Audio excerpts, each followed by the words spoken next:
Okay, so picture this. A sleepy, muddy little outpost pretty much on the edge of the world in what feels like a single moment. It's about to become one of the most chaotic, out-of-control places on the entire planet. And it all starts with one guy, a bottle full of shiny dust, and a shout that would kick off one of the biggest human migrations in history. Let's get into how this all went down. Right, that was the scene. San Francisco, May 10th, 1848. The man waving that bottle, his name was Samuel Brannan. And when he screamed those words, the city just went into a total frenzy. I mean, carpenters literally dropped their tools mid-swing, sailors jumped off their ships, stores just locked up. Everybody was making mad dash for the goldfields. It was absolute pandemonium. And here, right here, is where the story gets really, really interesting. You see, Samuel Brannan didn't just stumble upon this news and decide to share it. No, he manufactured the panic, this moment of pure chaos. It was a cold, calculated move, in a brilliant plan that was going to make him the single richest man in all of California. So to really understand how Brannan managed to engineer this gold fever, we've got to rewind a few years. We're going back to a time before anybody in California was even thinking about gold. See, Brandon's original goal was actually to build a Mormon safe haven, a sanctuary, way out in the remote territory of California. But after this grueling 6-month voyage around the tip of South America, he finally arrives, only to find U.S. Marines had seized the place just 3 weeks before he got there. So that dream of a religious utopia? Yeah, that was dead on arrival. But here's the thing about Brannan. The man was a born opportunist. So instead of giving up, he pivoted. He noticed that all the new settlers were passing through this one spot, Setter's Fort, an outpost that was growing fast but every day in freezing cold water doing back-breaking labor. The camps were these filthy pits of disease. No sanitation whatsoever, and violence was a constant. That especially for miners who weren't white. They were often robbed, chased off their claims, or worse. But here's what kept the dream alive. Stories like this. A single lucky scoop of a pan could pull out a fortune. We're talking more money than someone might earn in years back home.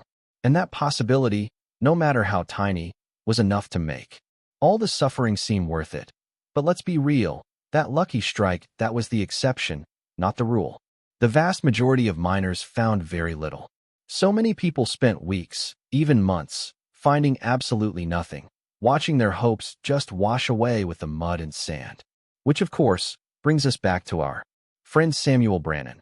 Because while tens of thousands of people were desperately breaking their backs sticking for gold, he was getting richer than any of them without ever picking up a shovel. This is the absolute genius of his plan. Brannan realized the true fortune wasn't in finding gold. It was in selling the dream of finding gold. He would be the one to supply picks, the pans, the food, the whiskey, everything a desperate miner could possibly need or want. And just look at the sheer audacity of his prices. I mean, this is incredible. An entire cow might cost you $4 back in the city, but Brannan was selling a single kilo of beef for $2. He was marking a basic tools like picks and hands by up to 1,000%, and the miners, desperate as they were, had no choice but to pay it. So what was the result? While his store was soon pulling in $4,000 a day, that's an astronomical amount of money for the time. He wasn't just successful, he had successfully mined the miners, becoming the undisputed richest man in California. But the gold rush didn't just make a few guys like Brannan rich. It fundamentally reshaped the entire country, and it left behind a really complex and often a really devastating legacy. So on one hand, the gold rush basically created the California we know today, this diverse, innovative powerhouse. You can draw a straight line from that move fast. That big mentality to the DNA that later built Hollywood and Silicon Valley. But that prosperity was built on a nightmarish foundation.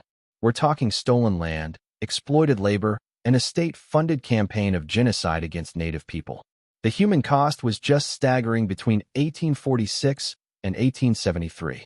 As many as 16,000 Native Californians were straight-up murdered, with the state government actively paying bounties for their scalps. And that number doesn't even count all the people who died from forced labor, starvation, and disease. All told, the Native Californian population collapsed by 80%. It went from about 150,000 people to just 30,000 in a little over 2 decades, a catastrophic loss. The land itself was also poisoned. Industrial mining operations dumped millions of kilograms of toxic mercury into the rivers to help capture the fine gold flakes. Today, up to 6 million kilograms. Of that, mercury still contaminates California's rivers and bays, and it's going to be there for the next 10,000 years. You know, in the end, even Sam Brannan's fortune didn't last. He spiraled into alcoholism and made a series of terrible investments. He died so broke that his body actually sat unclaimed in a vault for 16 months. Until a relative finally showed up. He was buried in an unmarked grave. It really leaves us with a tough question, doesn't it? The gold rush built modern California for sure.